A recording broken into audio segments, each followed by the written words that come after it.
Hi friends, Uma farmer word ಚಾನಲ್ಗೆ ಸ್ವಾಗತ. ಇನ್ನೂರ ಸಬ್ಸ್ಕ್ರೈಬ್ ಮಾಡಿಲ್ರಿ, ಸಬ್ಸ್ಕ್ರೈಬ್ ಮಾಡಿರಿ. ನೋಡ್ರಿ, ಸಂಡೇ ಅಲ್ರಿ, ಇವತ್ತು ಸಂಕಷ್ಟಿ ಚತುರ್ಥಿ ರೀ. ಸೊ ಎಲ್ಲರಿಗೂ ಗಣೇಶ್ ಸಂಕಷ್ಟಿ ಚತುರ್ಥಿಯ ಹಾರ್ದಿಕ ಶುಭಾಶಯಗಳು. ತೆನಿ ಇದ್ದು ರೀ, ಸ್ವಲ್ಪ ಮನೆಯಾಗ ಎಳಿವಿದ್ದು ರೀ, ಅವಷ್ಟೆಲ್ಲ ಹಂಗೆ ಕುದಿಸಿ ಉಪ್ಪು ಖಾರ ಎಲ್ಲ ಹಚ್ಕೊಂಡು ತಿಂದಿವ್ರಿ.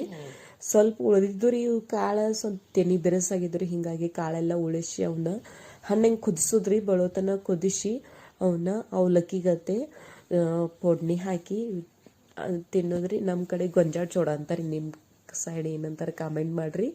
ಮತ್ತು ರವಿವಾರಿ ಸಂಕಷ್ಟಿ ನೋಡ್ರಿ, ಫೆಬ್ರವರಿ 16 ಇವತ್ತು ಸಂಕಷ್ಟಿ ಐತ್ರಿ. ಮತ್ತು ಶಾಬು ಕಿಚಡಿ ಮಾಡ್ಲತ್ತೀನಿ ರೀ. ಅಷ್ಟರೊಳಗೆ ನಮ್ಮ ಋತ್ವಿಕ್ ನೋಡ್ರಿ ಗ್ಯಾಸ್ ಕಟ್ಟಿ ಮೇಲೆ ಏರಿ ಅವನದು ಕೆಲಸ ಅವನ್ನ ಸ್ಟಾರ್ಟ್ ಮಾಡಿದ್ರಿ. ಬಟನ್ ಚಾಲು ಮಾಡಿದ್ರಿ, ಬಂದ್ ಮಾಡಿದ್ರಿ. ಅವನ ಕೆಲಸ ಸ್ಟಾರ್ಟ್ ಆಗೈತ್ರಿ.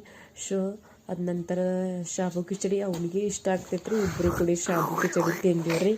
ಶಾಬು ಕಿಚಡಿ ತಿಂದ ಒಂದು 2-3 ದಿನ ಆಯ್ತು. ಅಕ್ಕಿ ನೆನೆ ಹಾಕಿದ್ದೀವಿ. ಯಾಕಂದ್ರೆ ಇನ್ನು ಬ್ಯಾಸ್ಗೆ ಸ್ಟಾರ್ಟ್ ಆಯ್ತು ನೋಡ್ರಿ. ಹಪ್ಪಳ, ಶಾಂಡಿಗೆ, ಚಿಪ್ಸ್ ಅಂತೆಲ್ಲ ಸ್ಟಾರ್ಟ್ ಐತ್ರಿ. ಅದನ್ನ ಅಕ್ಕಿ ಡೈಲಿ ತೊಳಿಬೇಕಂದ್ರಿ. ಯಾಕಂದ್ರೆ ಅವು ವಾಸ ಬರ್ತಾವೆ ನೋಡ್ರಿ. ಒಂದು 2-3 ಸಲ ಅವನ್ನೆಲ್ಲ ತೊಳೆದಿಟ್ಟರಿ. ಅಷ್ಟರೊಳಗೆ ಫೋನ್ ಬಂತ್ರಿ, ಊರಾಗ ಹೋಗೋದೈತಿ ಅಂಥೇಳಿ ರೆಡಿ ಆಗಂಥೇಳಿ ಅಂದ್ರಿ. ಅಕ್ಕಿ ತೊಳೆದಿಟ್ಟೆಲ್ಲ ರೆಡಿಯಾಗಿ ಊರಾಗ ಹೋದಿವ್ರಿ. ಯಾಕಂದ್ರೆ ರೇಷನ್ ಕಾರ್ಡ್ದಾಗ ನನ್ನ ಹೆಸರು ಅಪ್ಡೇಟ್ ಮಾಡೋದಿತ್ತು. ಈಗೆಲ್ಲ KYC ಮಾಡಿರ್ತಾರೆ ರಿಟರ್ನ್ ನಮ್ಮೂರಾಗ. ಸ್ವಲ್ಪ ಗರದಿ ಇತ್ತು ರೀ. ಎಲ್ಲ ನಿಂತು ನೋಡಿ ಎಲ್ಲ ಮಾಡ್ಕೊಂಬಂದಿರಿ. ಮತ್ತೊಮ್ಮೆ ಮಗದೊಮ್ಮೆ ಎಲ್ಲರಿಗೂ ಗಣೇಶ್ ಸಂಕಷ್ಟಿ ಚತುರ್ಥಿಯ ಹಾರ್ದಿಕ ಶುಭಾಶಯಗಳು. Thank you. ಇಷ್ಟ ಆದರೆ ಸಬ್ಸ್ಕ್ರೈಬ್ ಮಾಡಿರಿ.